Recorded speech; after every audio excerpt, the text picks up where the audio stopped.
Hey Laurie! Just got off great Skype with Ramona. We had so much fun. Oh, nice. Hey Ramona. Oh, thanks Ramona. It's lighting. It's always lighting. But I am also incredibly tanned. I've been sitting in the sun the last few days. Hi, good you're back. Hey Steve. Hi Christopher.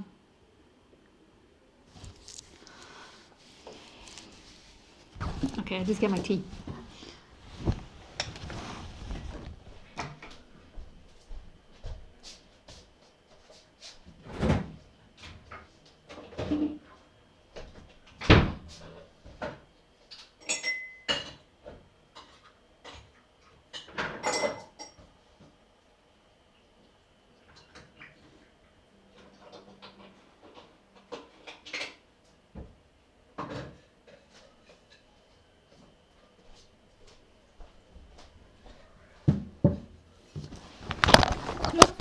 Opa, opa, opa. Sorry guys if that just blew your ears.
Little Khaleesi bottom.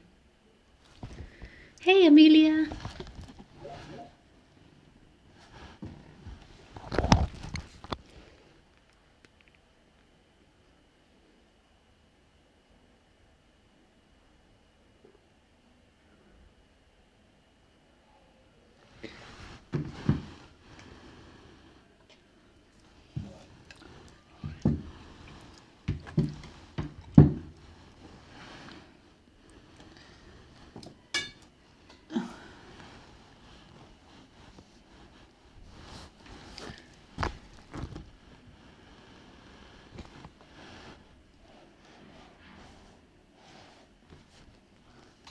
Okay, let's push that back slightly.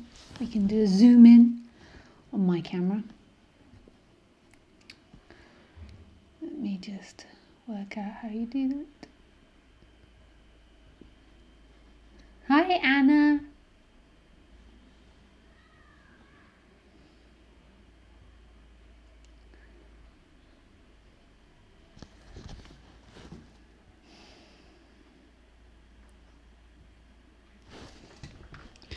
There.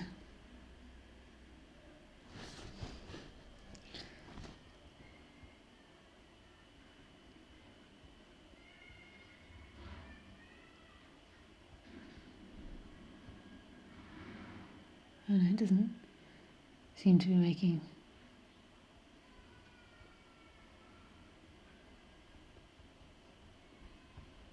any difference. Okay.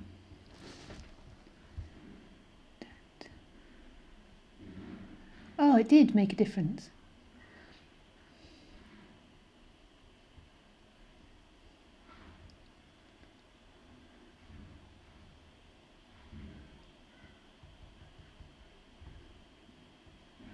There.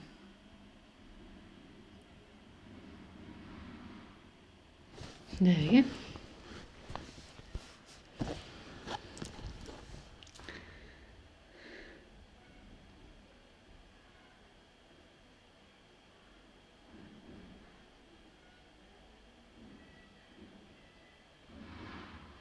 Maybe it's just easier to have you guys on here.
Hey Lisa, happy to see you again. Okay, I won't say hello to people because there's questions in there and then I'll forget the questions.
Hey Beth and Lennon. Hey, nice to hear from you, Beth. How are you doing? You could just maybe write me a message about, I can't read it now, but I'll read it after the stream, about how your health is.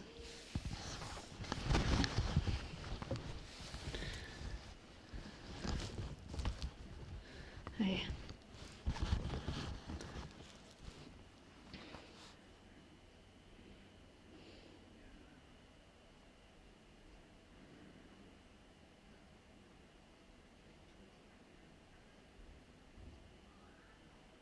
Hey Ben.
So hi guys, welcome to live stream. If you've never been on live stream before, the way that this works is that you ask me questions through Skype.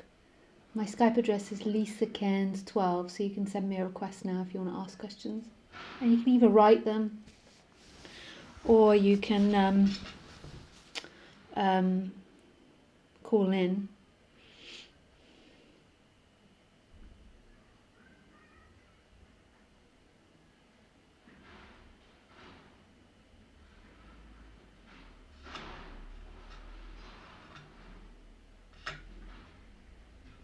There's lots of people asking questions, so often I don't get to answer all of them, so be patient. If you don't get answered this week, then maybe you can try again on Sunday.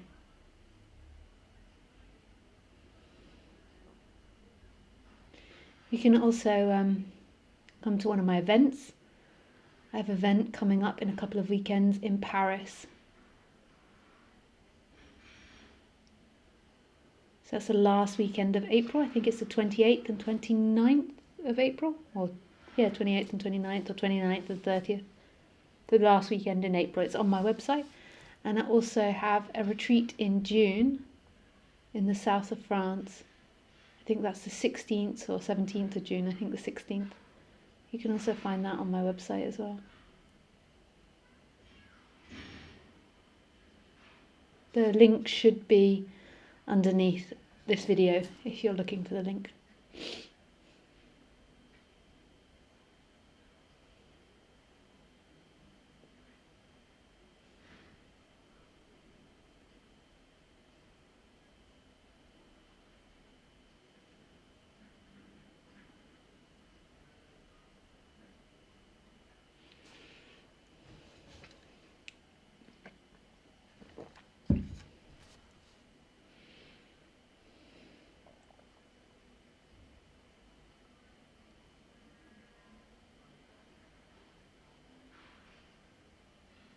The most important part to non-duality is that nobody is going to awaken.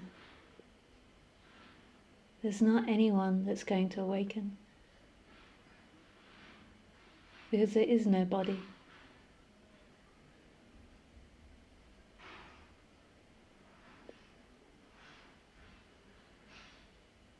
I know that makes no sense in the intellect. Like, of course there's bodies here. How can nobody awaken? But as this subject goes apparently deeper and deeper, it's seen that there was never anybody that was going deeper into. There was a false self that was claiming to be an entity and claiming to have an experience. And as that begins to be seen through, it's seen that there is nothing there. There is nothing experiencing everything. And it's a total mystery. It's totally beyond concept. This is boundlessness experiencing itself as form. Eternity experiencing itself as finite.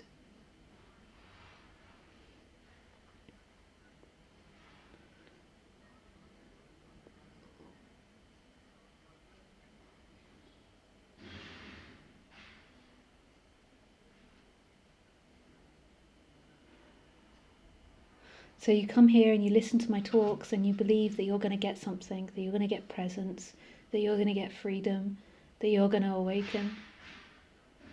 But then maybe what begins to happen is it begins to be seen that there is no one to awaken. The you that you thought yourself to be is an appearance but not an actuality.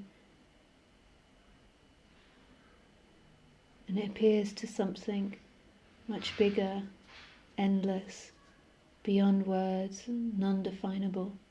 And that's who you truly are. This infinite space experiencing itself. And in that infinite space appears a character called Lisa or David or Harold or Nancy or Carol.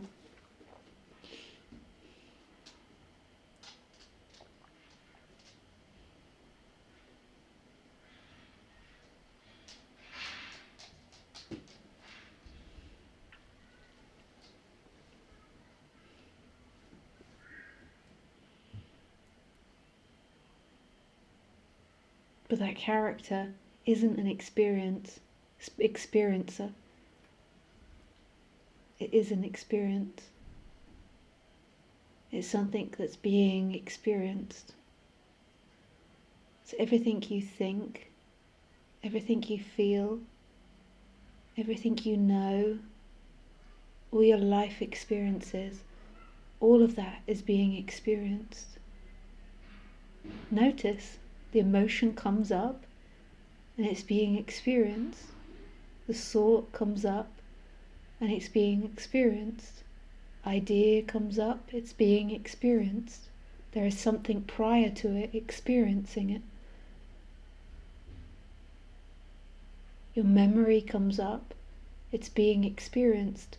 None of that is an experiencer.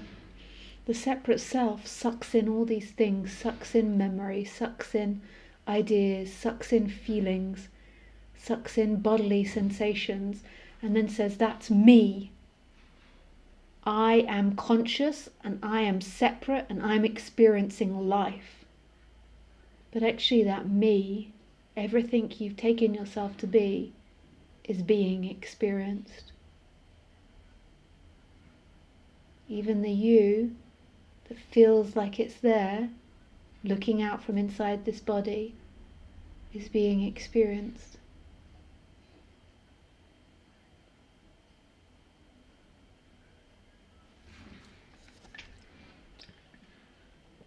Oh, good job, Lisa.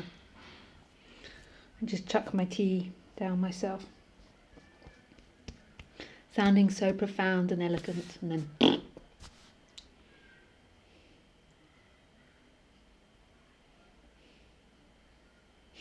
miss the mouth.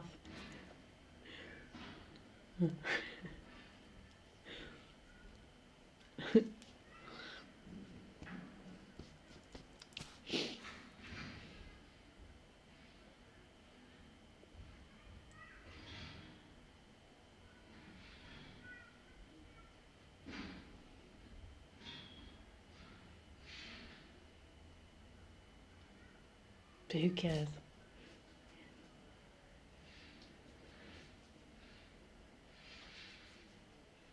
Who is it that cares? So there is a character that comes up and might feel embarrassed or amused, but that's not the experiencer. The attachment to that is the suffering. The belief that that is who you are, that you're embarrassed or you're amused. There is nobody that's embarrassed and there's nobody that's amused. There's simply embarrassment or amusement appearing for no one. It's being perceived, but nothing's perceiving it. There is not a thing perceiving it. You could say everything is perceiving it, because by negating the thing, it means that everything is perceiving it. It's not separate from that which is perceived.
So the experiencer can never be found. The experiencer is not a thing and everything. It's not separate from everything. Even calling it the experiencer makes you think that you can see it, but you appear in it. You can't look back at it. You are being looked at.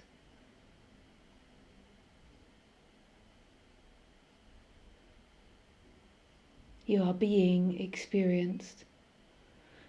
So you begin to see that it's not the person that wakes up. A person can never be liberated.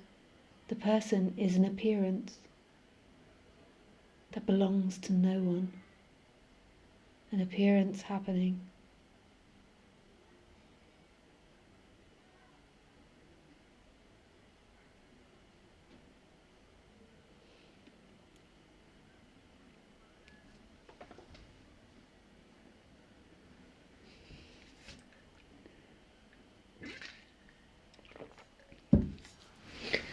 Okay, so we got lots of questions.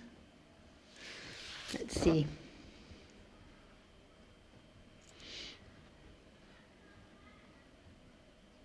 Hey Amelia. Hi Anna. No questions, only love. Nice. Hi Matisse. Hi Lisa, great to see you, to be in the presence. You were in the presence prior to seeing me. There only is presence. I don't own presence more than anything else. That presence is everywhere and everything. What can happen is there's a looking at me or being around me, and there's a remembering of your own presence. But you can't step into presence with me. That's all there's ever been. There's just been a you there, pretending that you haven't been present, pretending to be separate. Hi Renate, just interrupted my new passion listening to Chris Rea. Who's Chris Rea? Is that music? Hey Harley. Hi Analia. Hey Lisa, happy to see you again. My question is, which is the meaning of our lives? This is the sad thing about humans, is we made up the word meaning. We believe everything we think and everything we know intellectually is true, but it's actually something we made up in order to communicate with each other. It's not true. Nothing we say, think, or feel is the truth. It's something that's passing through. And it might be accurate to describe a vegetable as ripe or green, but that doesn't actually make it a vegetable or green. It's not a vegetable or green to Khaleesi. It's something that we as humans put onto things, and then we believe it's reality, that there is a green vegetable in front of me. There is a total mystery in front of you. And then our thinking pins it down.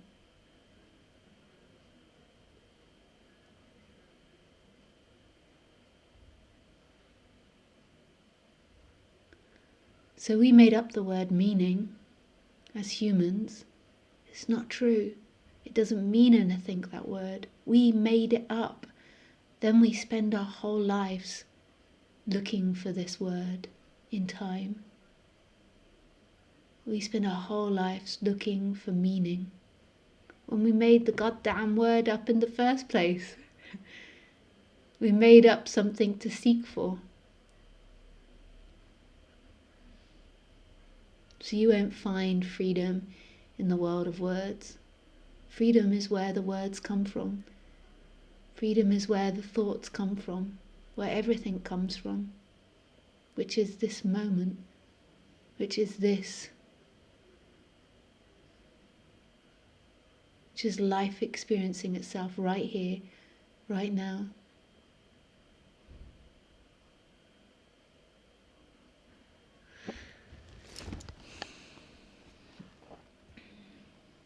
Hey Tom, hey, can I ask a question? How do you deal with someone who always needs to be right? how do I deal with them?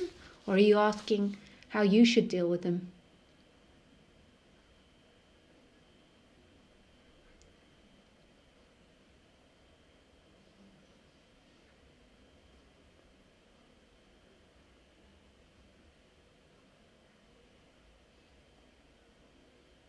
The way that I deal with most things is just dealing with them in that moment, a response in that moment, and just being as honest as this being can. And it's not a personal effort to be honest, it doesn't see the point in not being itself, so it's just attempting to be as raw and vulnerable as it can be. So it just responds to that person in its rawness and in its nakedness and in its innocence, not trying to entrap them into something or get them to be a certain way, just responds. And that response could be, shut the fuck up, you're not right. Could be a whole variety of things.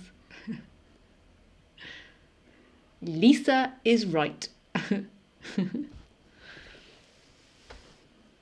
You just have to, you see, once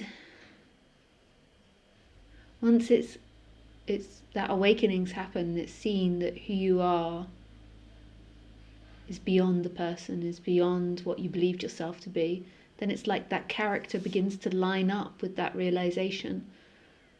Whereas when you're identified, you're living such a lie. You're living from the assumption that you exist and that you have free will and choice. So therefore all your actions and ways of being become very complicated. And life is a very complicated puzzle that you have to carry and you have to fix.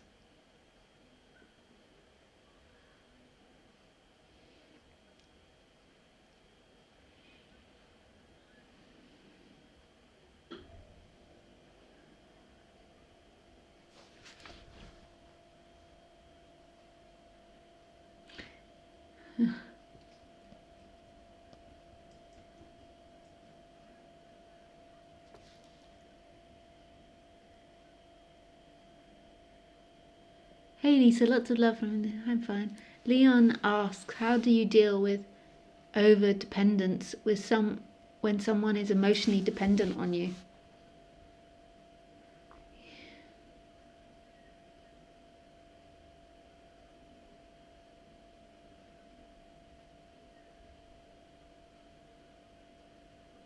You need to ask yourself why you've allowed them to be emotionally dependent on you. What you're getting out of it. In time, what the seeker is getting out. Someone being emotionally dependent on you. So you have to go into your body and explore what it is you get from that.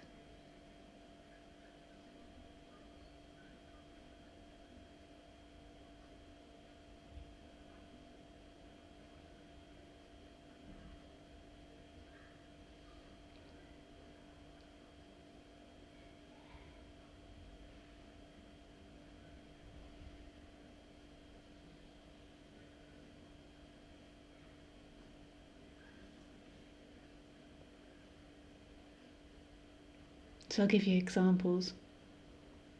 And this is all impersonal functioning. This is a robot that's been conditioned in a certain way.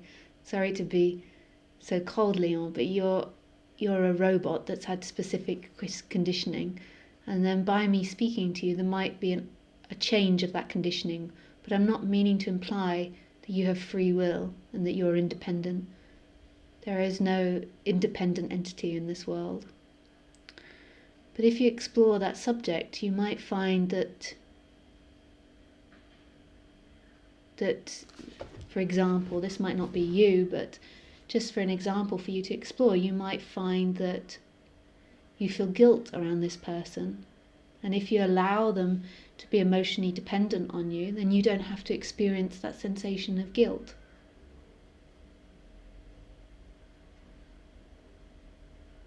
So then you might ask, why do I feel guilty? What is this guilt?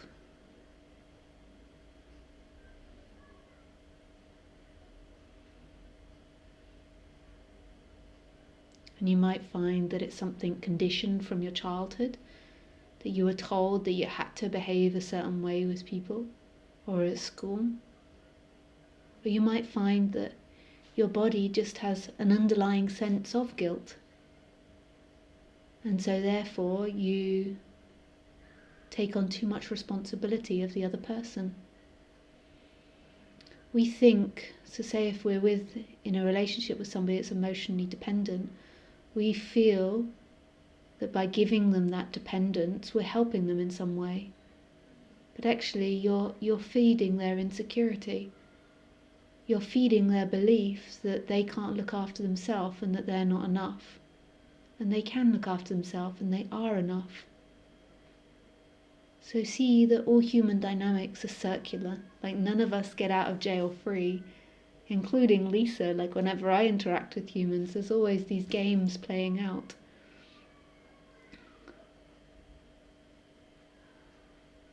I'm not seeking anymore to get love from another and to get freedom from another, but I still have my particular conditioning. I still have my particular tendencies and my particular ways of being, which will affect the other person. But notice why you play that game, because it always takes two to tango, no matter how enlightened you are or how unenlightened. As soon as you start in a conversation with someone, there is a dynamic playing out. And some people, and especially when you awaken, these dynamics become more balanced because you no longer seek for love in those dynamics. You no longer seek for wholeness. Wholeness is your nature. So therefore the dynamics don't matter. It just doesn't matter what's happening. You don't care if the other person says they like your clothes or don't like the clothes or whatever it is, or say they love you or don't love you, because you're so complete by just being.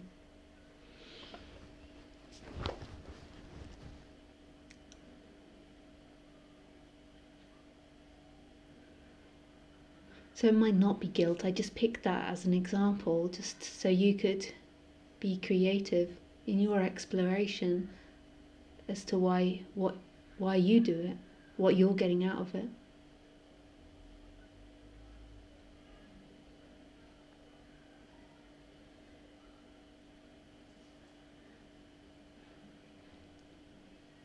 And you don't need to overthink it too much.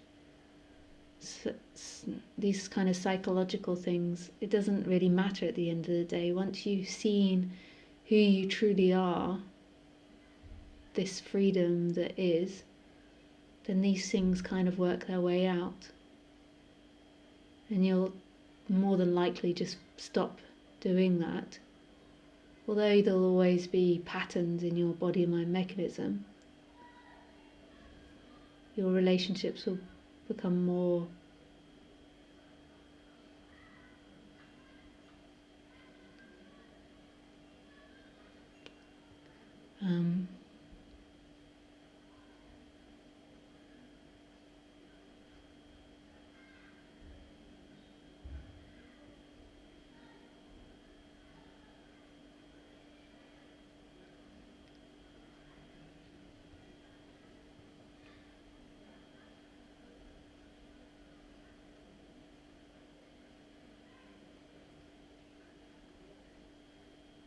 more in flow.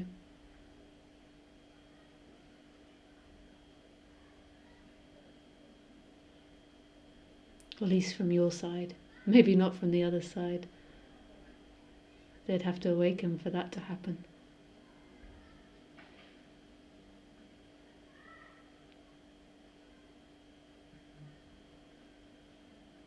So see that who you are is that which knows the person, is not that which knows the dynamics. This presence that's not a thing and is everything.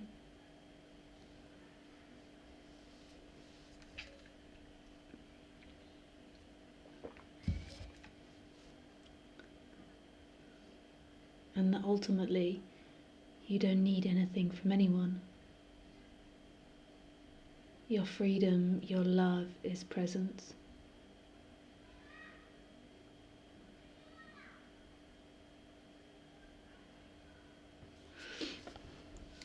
Hey Esbon, is it okay to get excited about something in the future when it is done in the present? Yeah, sure, but really nothing can give you anything.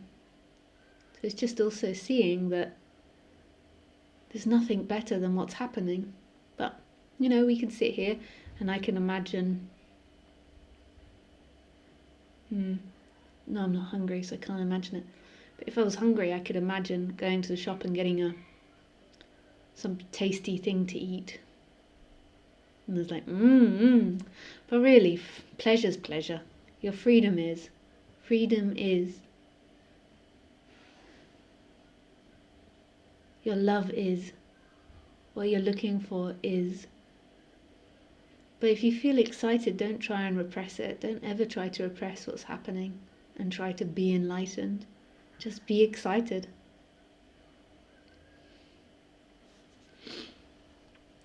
Hi Lisa, wonderful to see you. Hey, Ed. I'm not sure what your name is. Ed. There is total mystery in front of you, and then thinking pins it down. Thinking. Yeah. So if you find that you're following really heavily with the intellect and trying to understand, just give that up.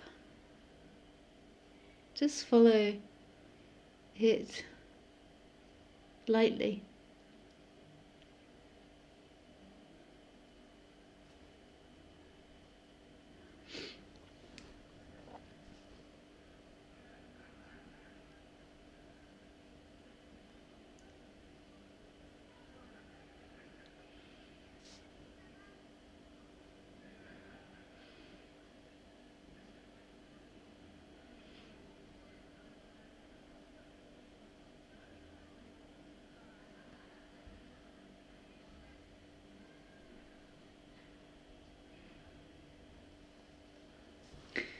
Hey Ryan, hello Lisa, I'm a first time viewer. Hey Ryan, welcome. So if you want to ask a question, this is how you do it through Skype. You can either send a message or you can call, whichever you like. Hi. Well, no it's not, but I quoted you.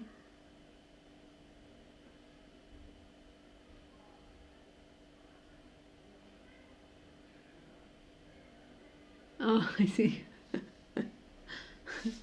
Lovely to be here from South Korea. Nice. Hey Ben. Now that I'm here, the questions go away. Thank you, Lisa. Sounds wonderful. Oh, nice, Ryan.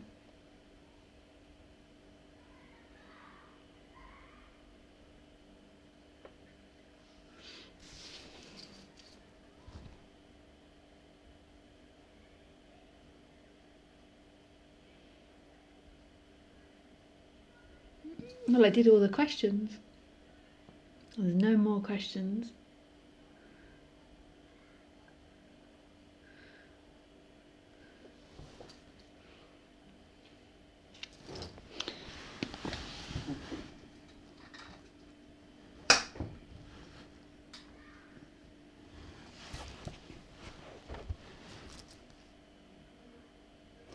I just plugged my computer in.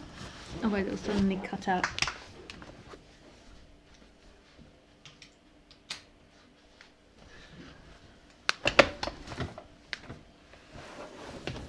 Sorry, I'm so unelegant in my sitting. Yeah,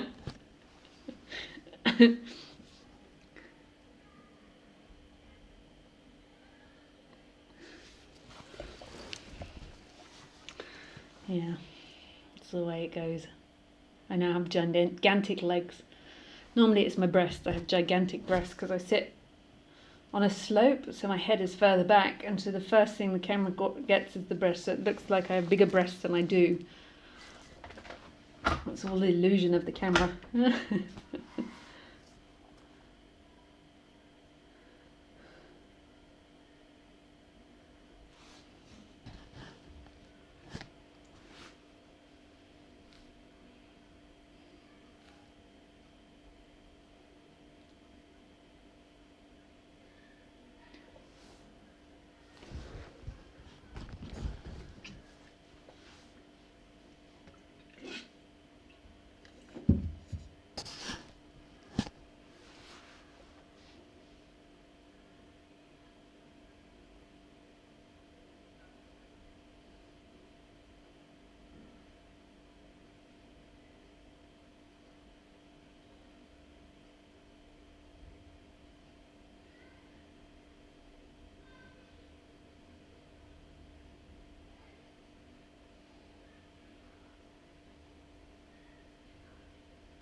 Some more questions.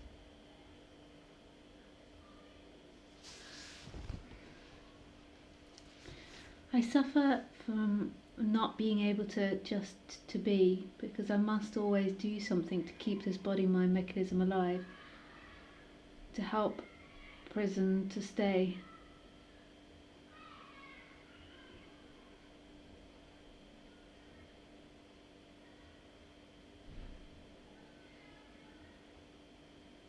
I don't know if that's correct, or maybe that's you said it in English. But you're always being, even if you're busy. Always this aliveness, always perception happening. It's never not this. You see, this is the mentality. You always think that it's going to come. The beingness is going to come. The freedom's going to come. The freedom's here. See that it's here. See that perception is happening and that perception is free.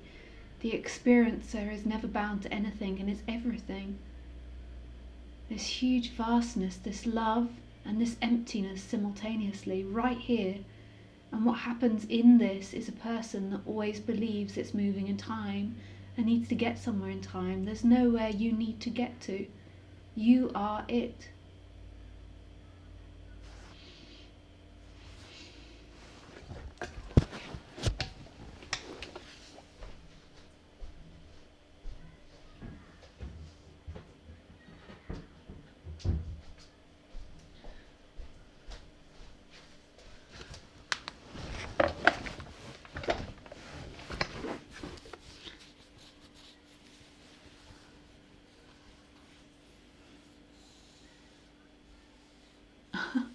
How long have you been in your career field, and how did you get in this field of career you're in?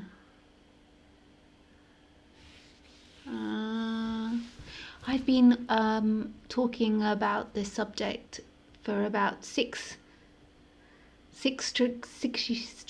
years now, 6 years.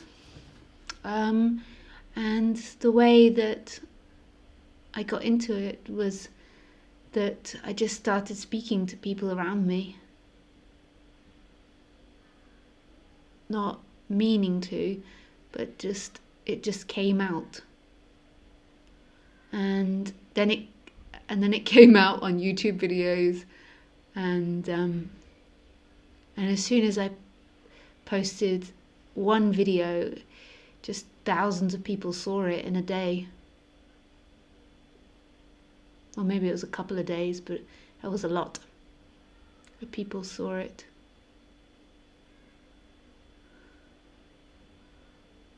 I didn't even know about this stuff. Like, I knew about Nonduality, but I didn't know about this stuff of non-duality being on the internet. When I was a seeker, you ordered through the post. You ordered CDs through the post. I used to have CDs and cassette collections. There wasn't this internet stuff. So I didn't even know about that.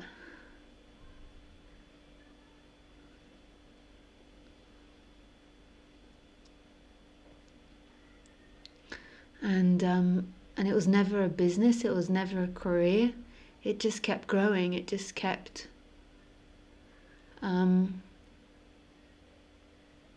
people just kept writing and asking. My career, what I wanted to do is I wanted to set up a business looking after dogs.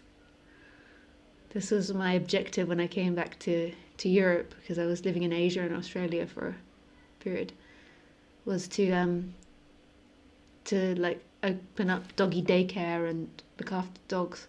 I love dogs and I love walking, and it just never happened because people kept inviting me to go and do talks, and then I ended up doing the talks, and then I couldn't start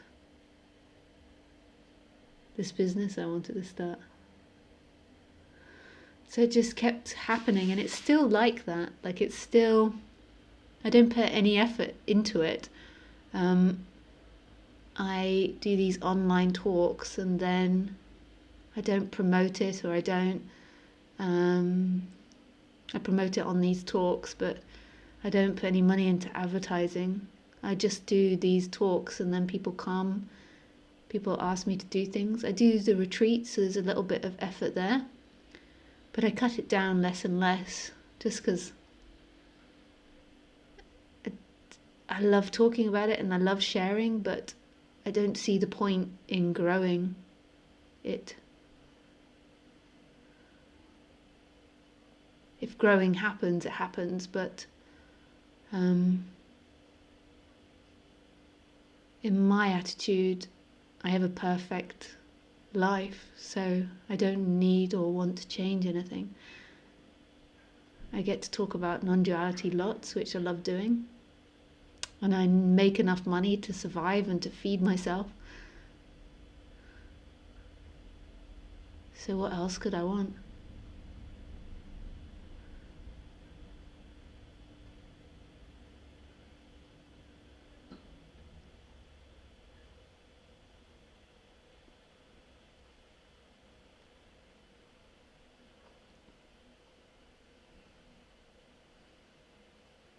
Yeah, if I wasn't doing this, I think that doggy daycare would be a great business because it's super popular now. And um, and if you're good with dogs, like I'm always desperate for somebody that's good with dogs to look after Khaleesi.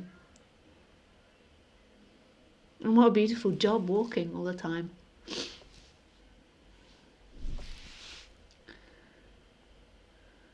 This is from the gentleman that wrote earlier.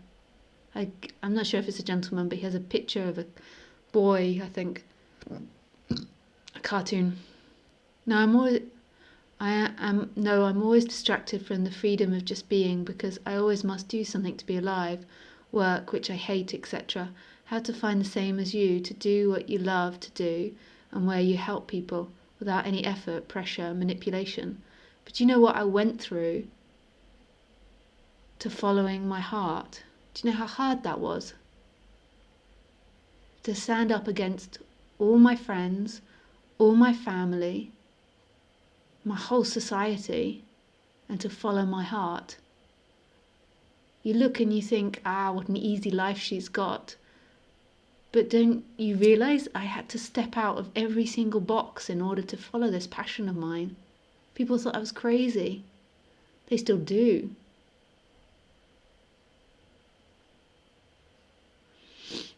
I didn't commit to the 9 to 5 job. I didn't commit to a career. And now all my peers and friends, they have huge houses and big cars and kids and husbands, and they're advanced in their career. They're production managers and blah, blah, blah. I didn't do that. I live right on the edge. Even now with this, what I do, I don't really have savings from it. I'm always living month to month.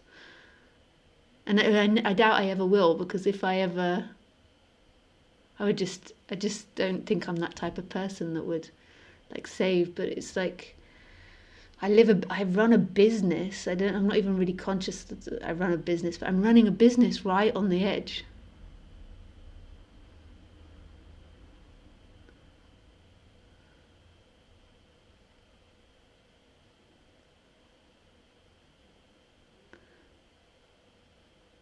If you want to find love, you got to follow that love.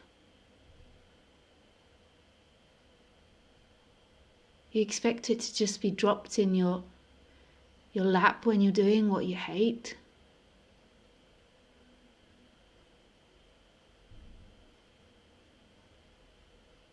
But it takes a lot of strength to step away from the matrix of our society.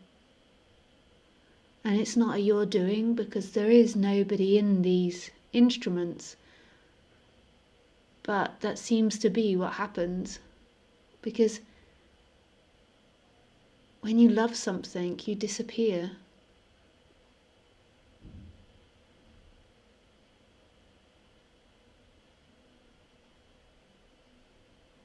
And so when you're stepping out radically,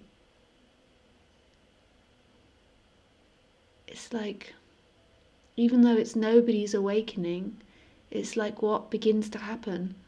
The body stops being blackmailed into situations that it doesn't want to do. It stops living to others' ideas of who it needs to be. And it steps away. Have you ever heard of the story of the Buddha?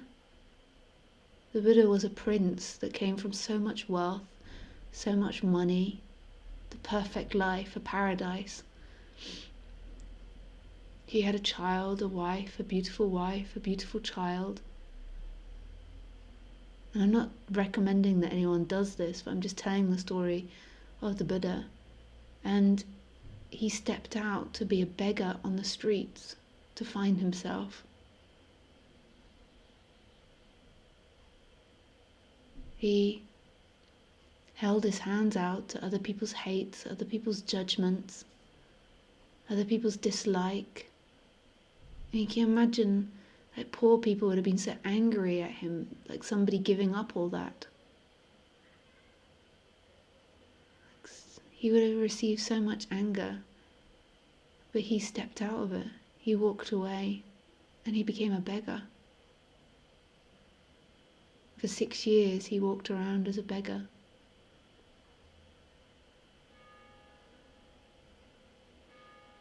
And when he was hungry, he just put his food bowl out and asked for food.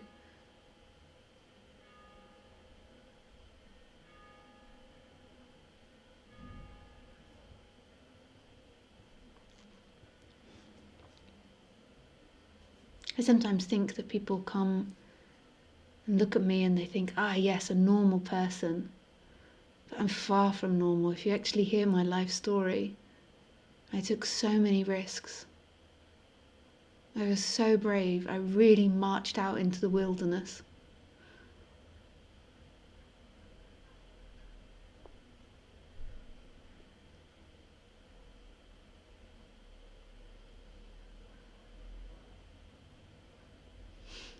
Okay, thank you. I understand. I should rephrase how to find the same. I should rephrase the question, how to be brave. See who you truly are.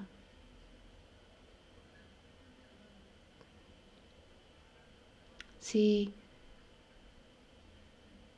that there is no one to be brave. That who you are is this still presence that's always here. It's never affected by anything.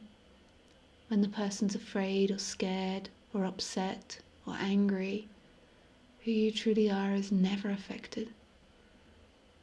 It can never die, can never be hurt. It's always free of everything. When this begins to be seen, it takes all that weight out of being human, that you thought this was your responsibility in your life. It's not your life. It's not your responsibility. All this is an expression of the divine. And in the human form, the divine is playing forgetting itself.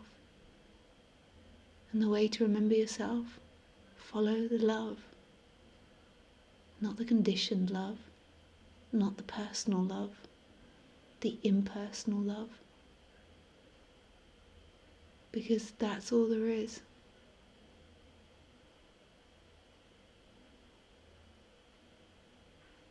And really, you'll begin to see that there's no you following the love. You always were that love. You just were forgetting it and projecting it onto objects external to you, apparently external to you.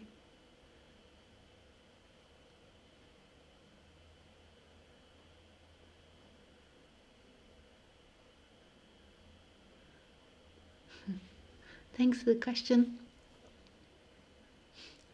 You're too young knowing him, British singer, Road to Hell, driving home for Christmas. Nope. Right. Nope, don't know. I thought I might know the driving home for Christmas. Hey, Robert. Hi, Lisa. Happy to be joining the live stream from Hong Kong. Hi, Robert. Hi, Keith. Hi. Yes, it's an illusion of the camera. Hey, open eye, hun. It's just so big it puts me off. A lot of words to read. Hi, Gostava. That sounds super cool. Name. Maybe I'm saying it wrong. Maybe it's Gustava. Gustava. Gustava. So hard names. Or words. I mean, one never knows which way to go, whether to go phonetically or to something that looks similar. Hi Lisa, I have a question.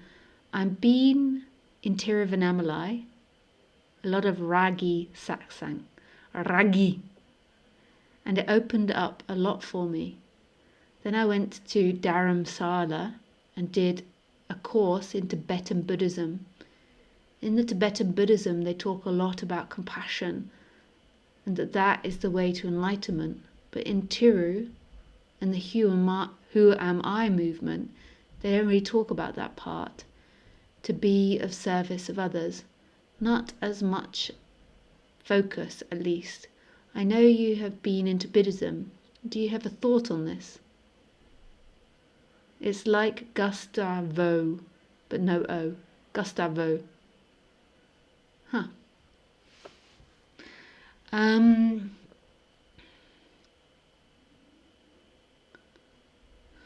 There's no you that can never get home. So whether the you is doing the who am I or practicing the compassion, that you doesn't exist. It's never going to get home. That you never existed. Right now, there is a boundless freedom experiencing itself.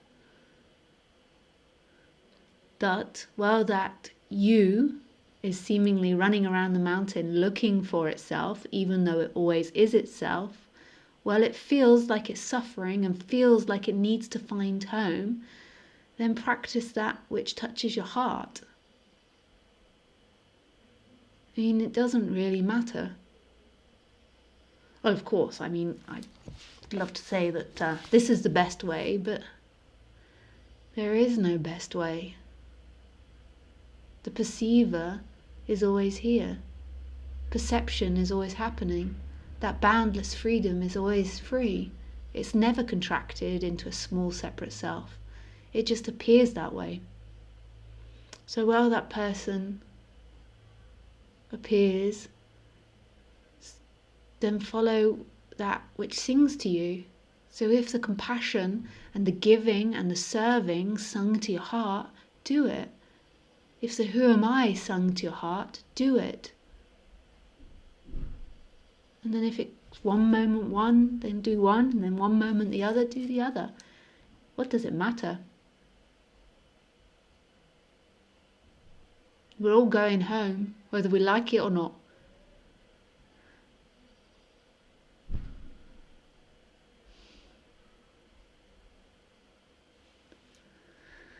It is home.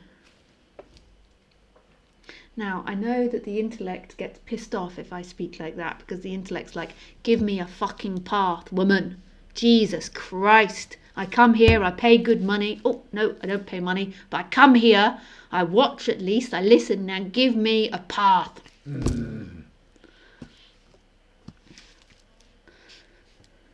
Because I want to imagine that I'm going to get there through that path, because that will make me feel better.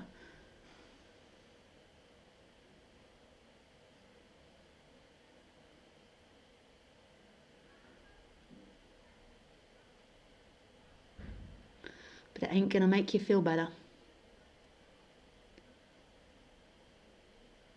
It will relieve this moment. You'll suddenly think, I know what to do now.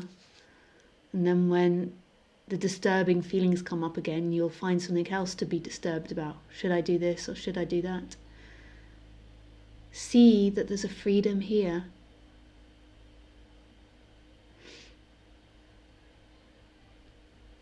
And if the feelings are too overwhelming and too disturbing and they really need something in time, then just rest the attention in those uncomfortable feelings rather than trying to imagine something to get yourself out of those feelings. Sorry.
And you never feel fear with this business on the edge, sweet Lisa?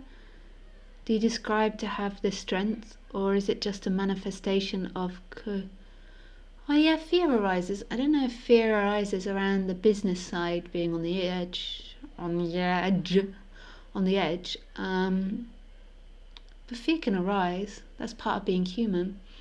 But as you see that that's not you, then it just passes through.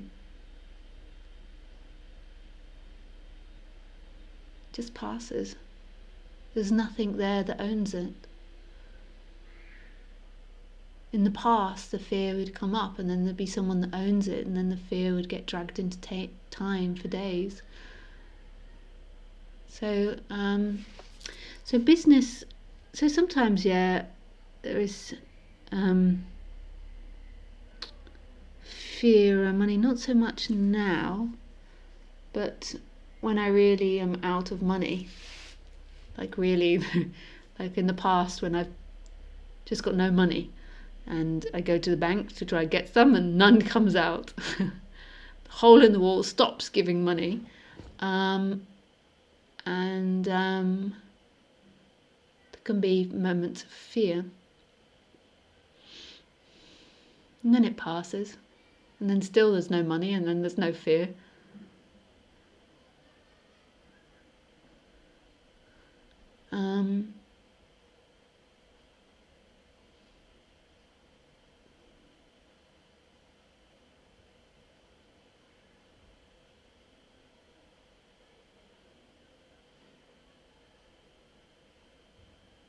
So, yeah, it just comes up and goes. The seeker is always trying to avoid feeling and sensation and experience. It doesn't even want to hear that enlightenment can include fear. It doesn't want to hear that. It only includes bliss. Do we decide to have this strength, or is this just a manifestation of coincides, manifestations of coincidence? Nobody decides anything. There is no us inside the body that decides a thing. But decisions happen, and I find that what tends to happen in people as they're awakening is they begin to step away from this false entity and all its lies that you have to work 7 days a week, you have to have a career, you have to be successful to be loved, you have to have a certain amount of money to be loved. All these things begin to collapse, so there's more just an innocent acting, and I call that acting from your heart. And so when I say follow your heart, it's a bit of a con really, because there's no one to follow your heart. But as you begin to crumble, then that's what happens.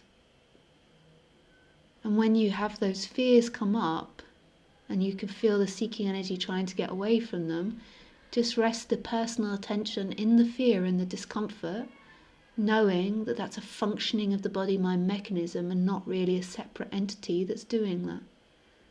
But just allow that fear to come in. It's only a sensation. It will pass.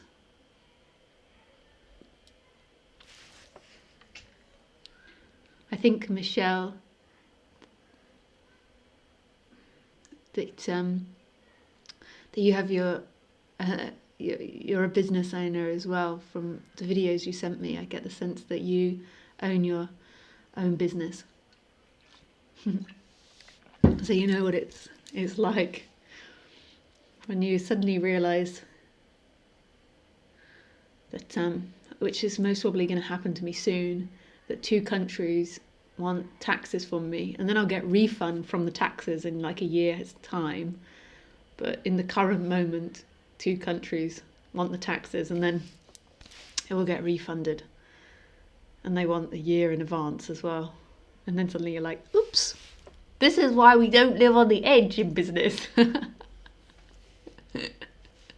You'll suddenly see me with my little begging bowl on YouTube. I'll just have a little bowl like,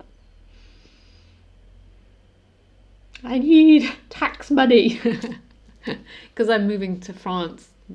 So if people don't know, like, I'm in between, and so often they overlap, and then both countries want taxes in advance, even if you're moving to a different country. So I'm sure you understand what's going to more than likely happen to little Lisa soon.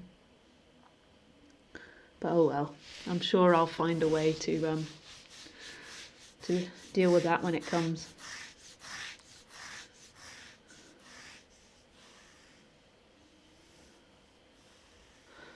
Life is all about taking risks. If you don't take a risk, you will always just say, I could have done this and could have done that. So I understand about taking risks myself. I feel it's good to branch out and try things that work yourself. No, it's not about taking risks. That wasn't what I was saying. You misunderstood. I was saying follow your heart. Now maybe you see that as risky. And yeah, that does mean you have to risk everything to an extent, but my point wasn't to take risks. My point was to follow your heart. And maybe in a couple of 100 years' time, that will just be the way it is in society. And so it won't be risky at all. But at the moment, we live in a society that's like, no, you have to be like this. You have to do that. But I certainly wasn't making my point is in take risks. My point was follow your heart. Knowing that there's no you to follow the heart. There only is the heart. So really what I'm saying is come back to yourself, which is this.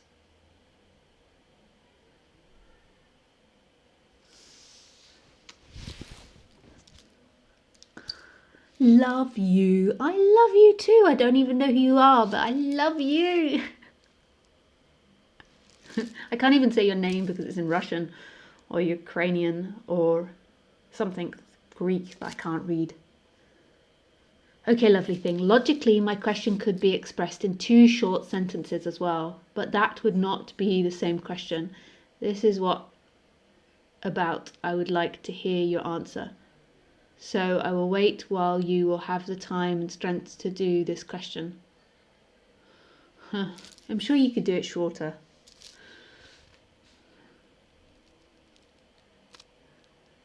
Lovely to...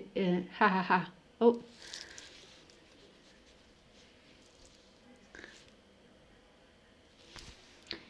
You once said that the truth is not in what I say, but in the instant, the sound of the words. How to get into the absolute instant before the words? Is it just to be quiet? No. It's a happening. That which perceives this now is instantaneous. That's who you are. It's the movement back to who you are. You're not the one that's interpreting it. You're not the one that's got to be present. You are that presence which is experiencing everything here.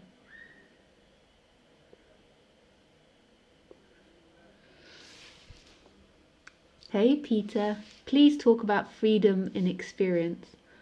Have I not been? Yakka dakka dakka, I can feel a dance coming on. Tappa tappa tappa, tappa tappa tappa. Yakka dakka dakka dakka dakka, boop boop. Doop doop doop.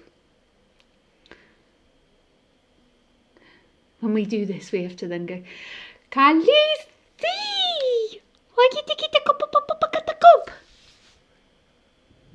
It's been very hot today, so she's a little tired because when we walk, it's so hot for her. Khaleesi! She didn't even want her bone when she came in. She's like, fuck that. Let me in, woman. Yeah, earlier when I was doing someone's voice, I was actually doing Khaleesi. I have this imagination that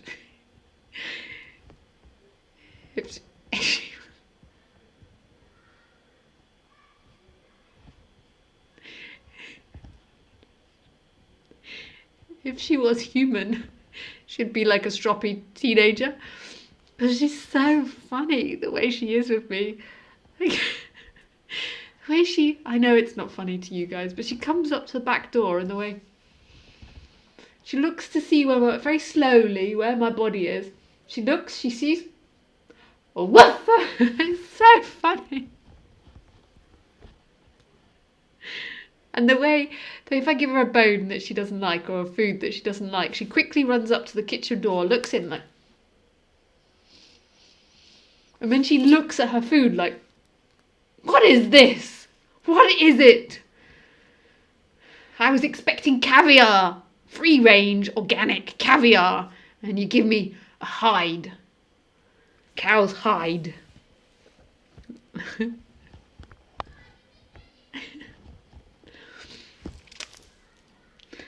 Okay.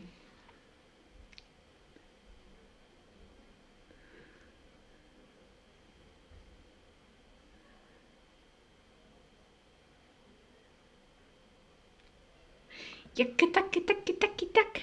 Make-it-a-go-po-po-po-po. Make-it-a-go-po-po-po.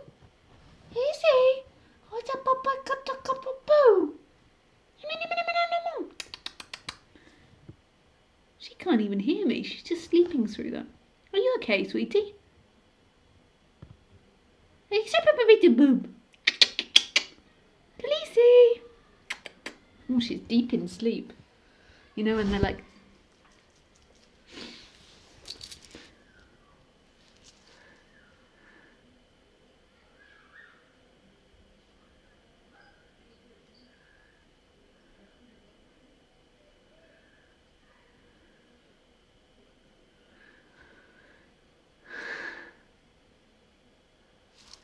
This is the shortest.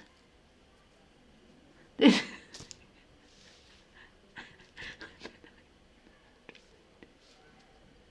Open high hands. This is the shortest.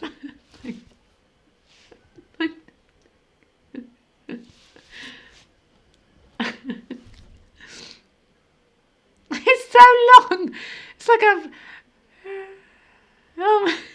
This is the shortest. I've tried. I can hear him like Khaleesi. I've tried. Okay.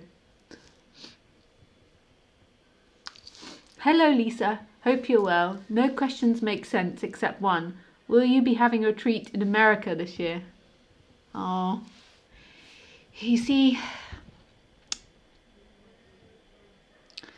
the truth is, there's just not arising. Now, I could tell you some reasons why I think it's not arising. It's most probably not arising because it requires work from Lisa.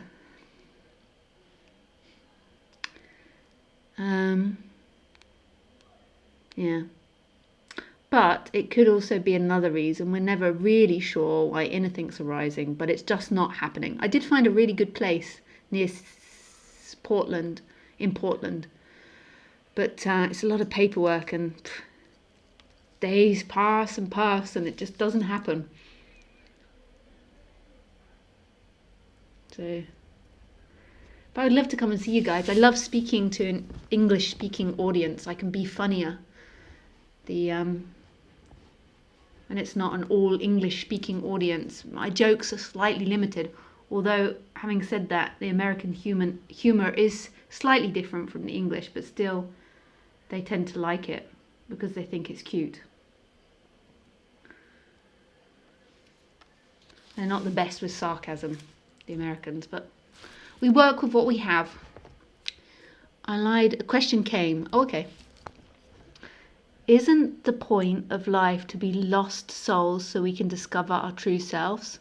If we're not first lost, we can never discover the truth. Life is a game, like the maze in Westworld. Well, I mean, you've got to consider the point that we made up all the words, so any reason that we come up with is utter nonsense, really. Ultimately, everything we say and everything we think is absolute nonsense. The truth is the freedom in which it comes from, which is a mystery. So anything we say is just like birds, like beep, beep, beep, beep, beep, beep. English we tend to think of as turkeys. Like when you listen to the English, it's like...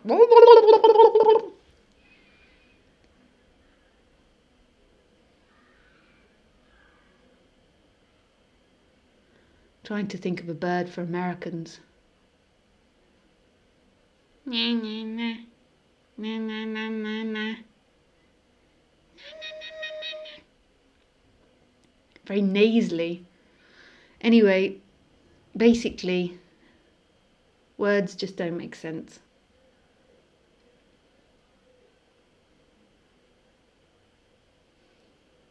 So yeah, in one way we could say the point to life is to find home again.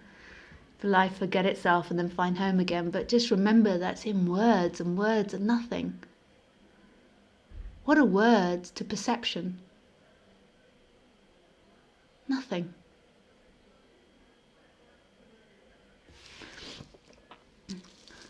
If I win the lottery ticket tonight, you won't have any problem anymore. Oh, with my tax, I'm sure I'll be fine. The money always comes. You know the time when I really didn't have any money and I went to the bank and no money came out of the bank? I did actually have £5 in there, but I'd asked to withdraw £10. Money came and I was fine. I didn't need to borrow anything. Something happened and then I got money and I was fine. I'd got dog food at home. I'd got food. So I'm sure I will be fine. I'm a big... I just know that if you follow love, so if you're...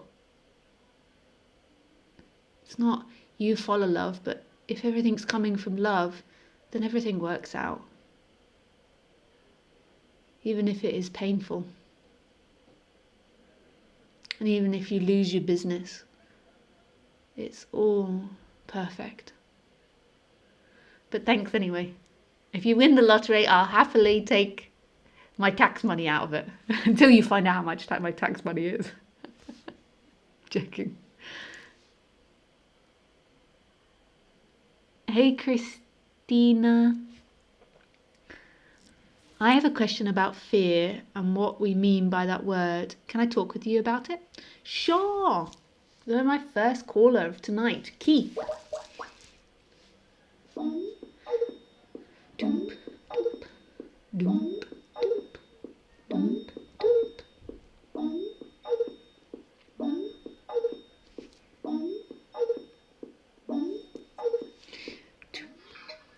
Hey, Keith. Hi. Hey. You might have to turn your video off. I can tell your internet's not that great already. Sorry. Yeah. Wow. It was so out of sync, out of phase. Yeah. I didn't realise you were going to ring me. You're talking about something else to somebody else. Something else. Yeah.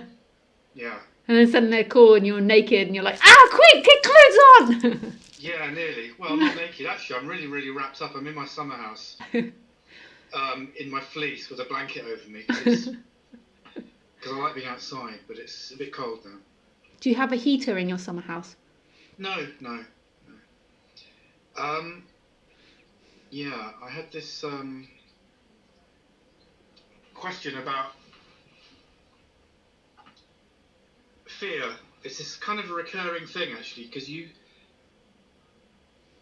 what you say is that fear comes up for you. The fear will always come up because we're human. That's part of being a human. And and yet I have a sense that when the separate self talks about fear, thinks about fear, or experiences fear, it's probably something different. Because when you say that from your point of view it just flows through, when we have an experience of fear, it doesn't just flow through, it's something different. And I'm wondering if what I think of as fear, for you it's just more like activation, and a sort of animation. And there's a lot of the heaviness heart there somewhere. I think you need to just turn off your video. Your internet's a little bit dodgy. It's gone a bit. Oh, it's gone a bit, yeah. If you just turn your video off, that'll work. Oh, yeah. How do I do that? Let me think. Just underneath my picture, it should be. Turn microphone off. Turn video. Okay. It's off now. Yeah. Oh no, that's silly. I'm still seeing you. Yeah. For some reason. Yeah, you Oh, is should, that yeah. how? Yeah, just your video off, just so it takes off some of the upload. Yeah. So do you get what I'm saying? Because I spoke to you during a one-to-one about one of these experiences that I had, one of these big awakening experiences. Yeah. And my sense was that I didn't really have any fear, but I did have activation, and I did have a feeling of say, pulling my hand away from a fire or stepping out of the way of a bus or a car. And then in that, I wonder if there's something. Oh, it's broken. It's breaking up. Yeah, I'll just turn my video off, yeah. I think it was having. Hi. Hey. Yeah. Do you get what? Oh, it's still a bit broken, I think. Yeah, I think it should be fixed now that I've turned you off. Right. Yeah, things are really different after awakening, after that energetic awakening. It's really different. But I don't really talk too much about that because otherwise now I've said that to you, everyone at home is going to be sitting there and thinking, oh, I haven't got it, and it's so different and she's got it. So I don't really harper on too much about that part of it. Yeah. I can't really explain that. Yeah. Of what it's like, but I certainly would call it fear when I experience fear, but it's just that there's nothing that has that fear, so that fear is free. It's like the whole of life holding that fear. Which somehow seems to me really different. I think partly why I'm asking about it is that I have conversations with people where I think what happened to me as a result of that experience, but not just that, as a result of, my little bits of Buddhism and meditation and stuff, I think I'm experiencing or thinking about fear in a different way. Yeah. And does it affect your life a lot? What, fear? Yeah. Yeah, I do experience quite a lot of fear, but I think it's changing. Yeah. But what happens is that I often get these conversations with people, and I have this idea that maybe fear. Well, it's this kind of conversation where people talk about, oh, I'm really worried about this and anxious about this, and there's a kind of belief that there's a common belief that fear, worry and anxiety are kind of necessary human emotions. Do you know what I mean? That if you're not worried about something or you're not upset, that means you don't care or you can't be motivated. Do you know what I mean? Yeah. Yeah. So, and when I have conversations with people, I say, well, I'm not sure if we even need fear. So it's related to that. I question with other people when they're habitually playing out these patterns of anxiety, worry, and fear as if that it couldn't be otherwise, as if you have to have those experiences to live. Yeah. I kind of include fear in that, and I think that's where particularly people think surely you have to have fear because otherwise you wouldn't get out of the way of a bus or something. Yeah. And I wonder if even then, what I tend to say is, I'm not sure if you even need fear then. You just have a self-preservation urge. You just get out of the way. But it may not be actually fear. Because by saying that we do still need fear, it kind of encourages the idea that we need to live in fear somehow. Yeah. Yeah. Maybe. It's great for being able to question the way people see things and the way people assume that they need worries or that they need these things when they don't. But at the same time, it doesn't really matter. Like right now, to you, does it really matter, this?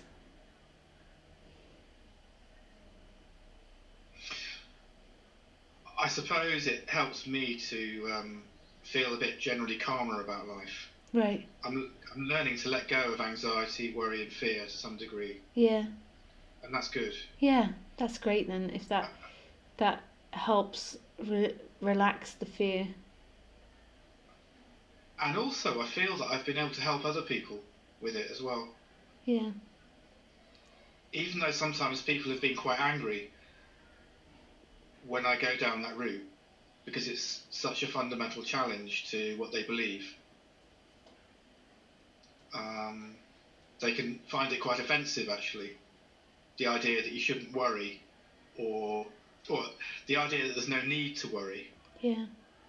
Or there's no need to feel really, really upset if someone else is really upset. Because they seem to have the idea, as I did, that it means you don't care.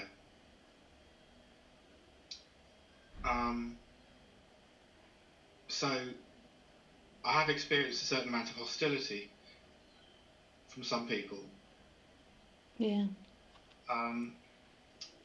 But then even when I have experienced some hostility from others, eventually some people have really kind of responded to it and kind of see what I'm saying. But it's a pretty radical kind of shift of a perspective, I think, because it seems that so many people, including me, live in this kind of cycle of worry, anxiety and fear. Yeah. And to really question whether those emotions, as we ordinarily at least think of them and experience them, to question whether they're really necessary at all, is quite radical. Yeah. It's radical. What do you feel now, Keith? What's going on inside your body?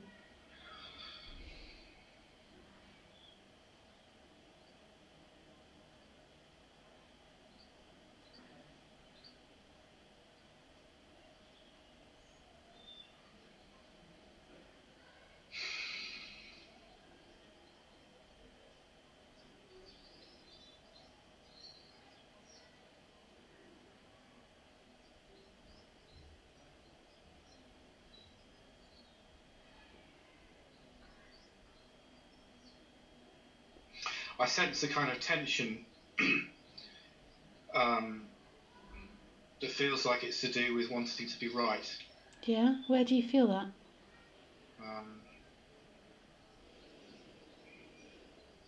I could feel the weight of that in that conversation.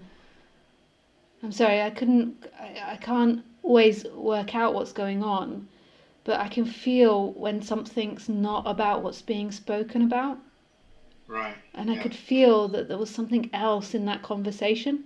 And so it was making it hard for me to follow your words. So I could hear your words, but I was finding it hard to engage in the conversation because it was like the words were empty, but not empty as in the big empty, but empty as in there was something else going on. Yeah. So just put your attention in the body and see what it is that you're looking for in this moment.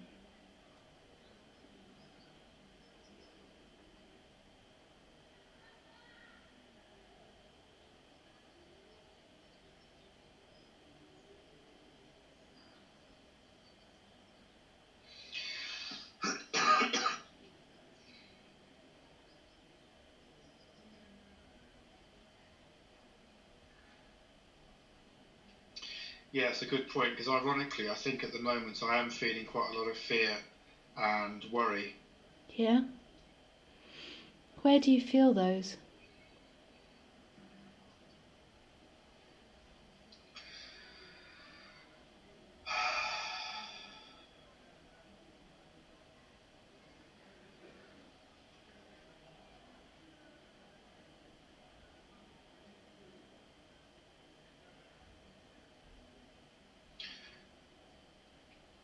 I'm feeling some tension in my chest and shoulders, but also in my belly. Yeah.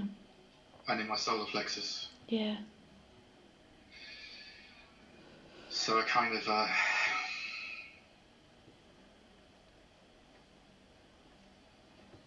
just totally allow that in and see the game that you are playing in order to get out of it.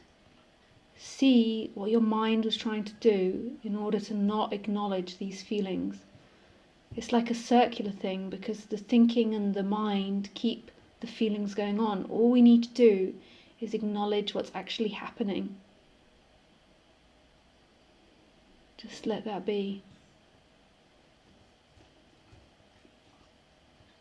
And it's totally okay. You're 100% allowed to feel afraid, and you're 100% allowed to feel worry. You've been brought up in a society which has indoctrinated this into you, if that's how you say it properly. It's pushed it on you, that you have to worry about the future, that you have to be afraid, that there's something wrong with you, and it's not true. But the only way it's seen that it's not true is by not running away, just allowing that sensation to take over. Because it's not your sensation, this is life's sensation. You don't own that sensation. You don't have to control that sensation. You don't have to manage that sensation. So just let it take everything. Like, let the fear go everywhere. It's okay, life can handle it. Perception can handle it. The experiencer can handle it, because it's the creator of everything. The person feels overwhelmed, but just let the person feel overwhelmed.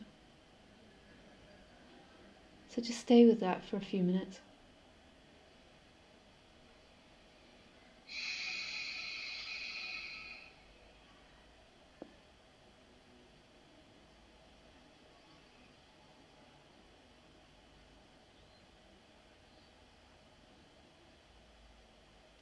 And whatever the thoughts come up saying about you don't want to do this, or you've done this before, whatever it's going to say, just let them come in and out. None of it means anything. Just let the experience be the experience.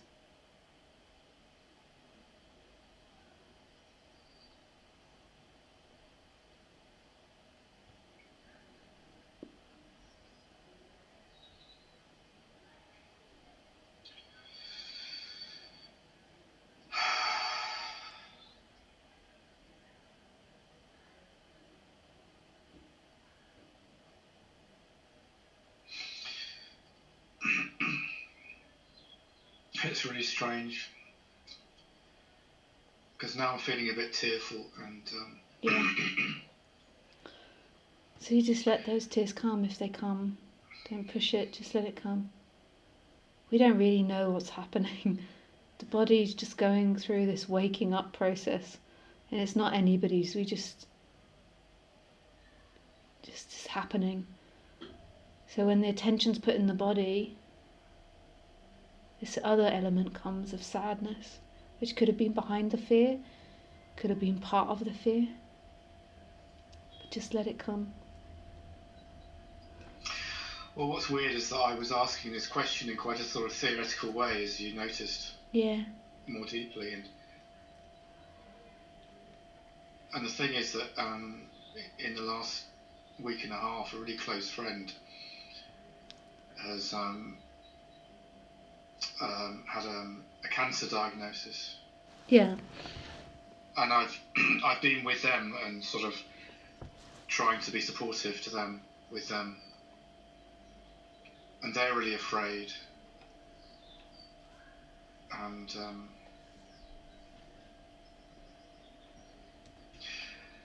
I think I've probably been trying to be strong, and I haven't really quite felt my own fear. Yeah. I think I've been suppressing it quite a bit. Yeah.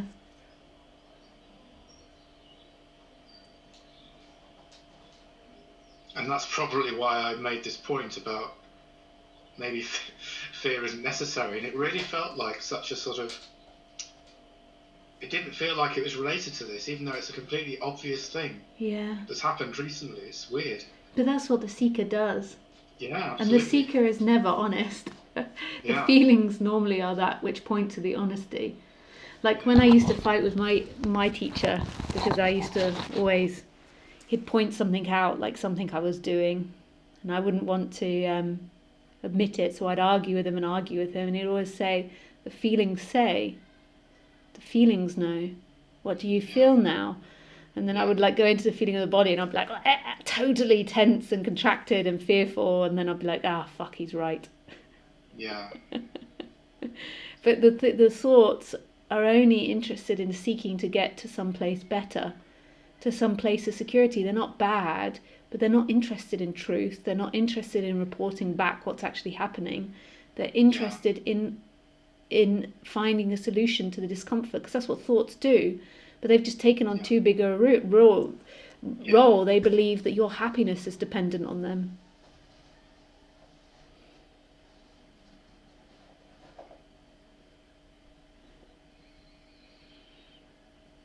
Yeah, because I did have this upsurge of feeling that kind of it's really unfair, the world is wrong, the world is horrible, life's horrible. Yeah. From your friend having cancer? Yeah, which is sort of stuff that I've been letting go of a lot in recent years. And then it's all come up, I think, quite a lot in the last week. Yeah. It's such a great lesson, death and the decaying of the body, because we believe we're alive, and we unconsciously believe that that's ours and that we're always going to be alive in some way. But we're not alive. We've never been alive. It's all false, everything we're thinking of. So Khaleesi, like I always take it back to the dog, but Khaleesi, because I don't like to talk about myself and use myself as an example, so Khaleesi's the good outlet for that. But she doesn't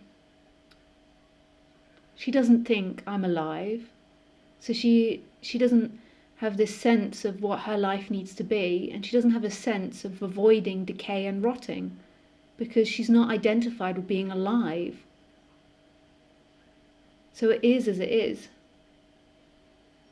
So if she, like in Thailand, because she used to hunt chickens, often they'd chop off a paw if a dog hunted chickens. If she had her paw chopped off, she had only 3 legs, she wouldn't have a sense of losing part of her body, because it's not hers in the first place. She's not identified with anything. And in the very instant, who you truly are is that boundless freedom, is that innocence. Now we as humans, we come with self-awareness. It could be awareness of the health of the body or the disease of the body, but that's not you. Who you are is the perception of that. So the person can have fear and discomfort, but who you are is never affected, because who you are isn't a thought, isn't an idea, isn't a feeling. It is no thing and everything, and it's totally free of all of that. So the person can have a response to that, but that's not your response. The suffering comes when it's your response.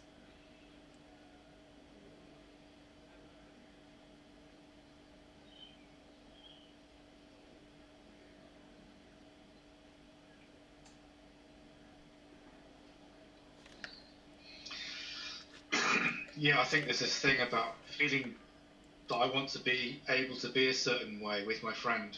Yeah. So it's like controlling. I'm wanting to, in a way, control how I am. Yeah.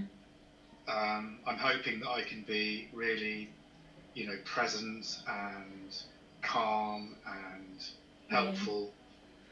Yeah, that's a beautiful quality that can come up in humans, but from this spiritual path you have to be as you are. Yeah. And actually, it would probably be less helpful for her if I end up suppressing things. Yeah, totally, because as soon as that conversation started between you and me, I could feel it.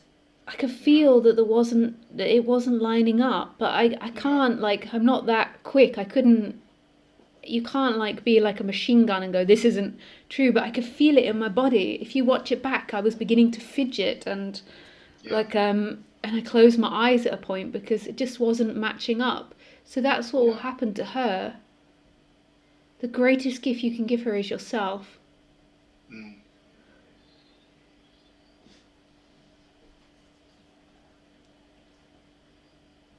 And that doesn't mean you need to overburden her with what you're feeling, but you can just, if she asks you, you can say, I feel afraid too. Oh man, that would just be so beautiful for her. rather than telling her there is no fear and to look at her fear, just to say, I feel afraid too.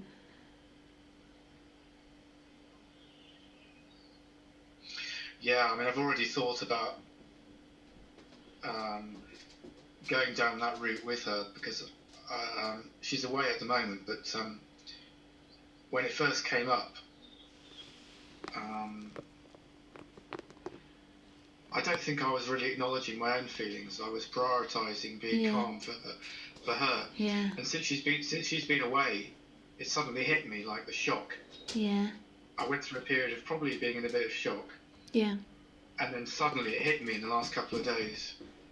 And I realised I need to say things like that to her as well. Yeah. Yeah.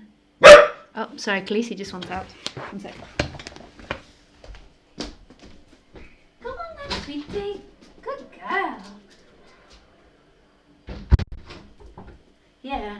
And you don't need to like take all the emotional space and like but just acknowledging what you're feeling. And then if you feel like teaching her as well and that comes up, then that can come up, but just always do it from what you feel in that moment. Yeah. Oh, she's not happy with the food selection I've given her, so she's now barking to come in. She's gonna have a temper tantrum. She's like, woman, I'm not having this, something else. I'll just give her a moment. She might accept her fate. Yeah, because I very rarely heard her bark online. She's not really a barking dog. She barks at me when I've not made. When she barks, she barks to come up on the sofa. So she asks if she can come on the sofa. It's her asking. She's asking me a question. So the moment she's asking me to open the door, she asks if she can come on the bed, open the door, give me better food. And she comes and looks at me. It's very funny. Yeah, it's just the way my cat is, meowing at me. Yeah. With different kinds of looks depending on what's going on. Yeah.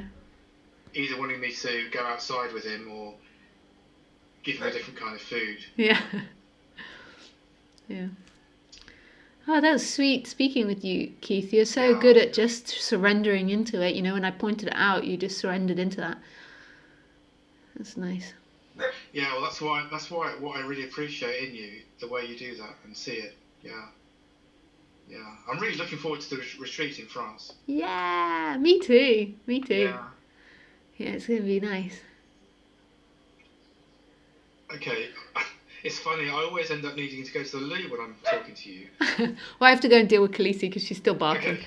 All right, thanks, Keith. Thanks a lot, that's great. Thanks, bye. Thanks. Bye. That's funny. I love how honest people is. So Keith, when you watch this back, that's funny that you're like, I always need to go to the toilet after speaking with you. Sweet. I love people's honesty. Look, Khaleesi, that's the food you're getting. That's it. That's the selection. No, go on. Okay, I'll come and help you. Okay.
Hi, Olivia. Oh, sorry, Ollie. Hi, my name's Ollie and loving the live stream. I found the self-reference thoughts, but I can't find a solid person. Did you find for you the sense of the character has fallen away for you? I'm finding a surrendering and a resisting process is happening. Thank you. Well, it's kind of a bit of a contradiction to say that it fell away from me. But this profound thing happened in Bali, where it was like this energetic shift that happened. It'd been happening for many years, There've been many awakenings before that, and then in Bali, this sort of profound energy thing changed, where suddenly I wasn't the character experiencing life anymore. I was this emptiness experiencing itself as everything, and in that the character appeared. And since then, so since the last 6-7 years, in the characters world, in the Lisa world, that's been integrating into the characters. That realization's been changing the character and flowing through the character. But since that happened, it's just, there's no longer someone looking out of these eyes.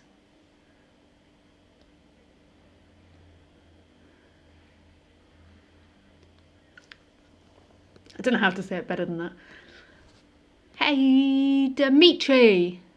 And your cupcake. I'm hungry now. Cupcake. Hi, Milozy. I think you tried to call. The usual, huh? The person staying with you is the intimate friend you spoke of in the previous talk? What do these 3 chickens stand for?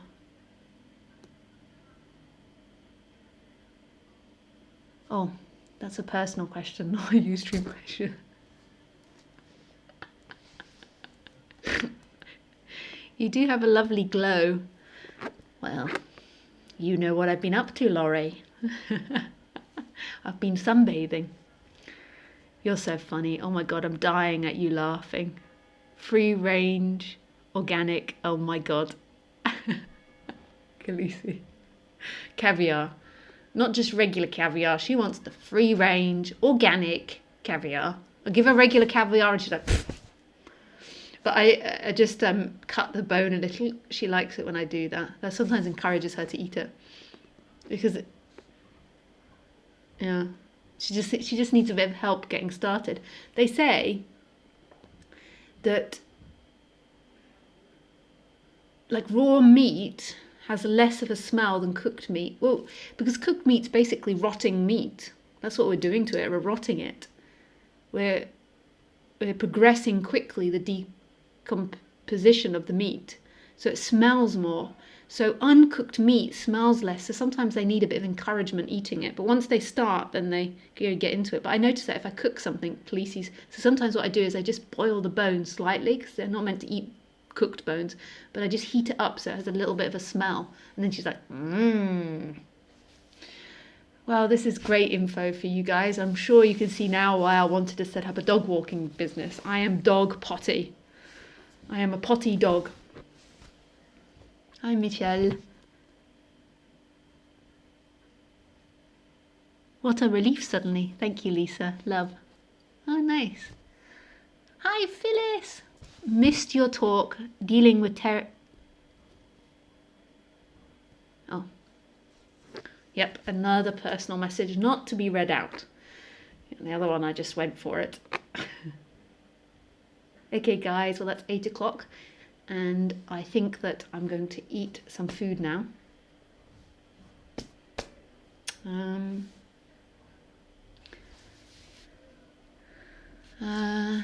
Is there anything else to talk about? No. So the next stream will be this Sunday at 6 p.m. French time. 6 p.m. French time. And that's it. I love you. I love you. Bye, guys.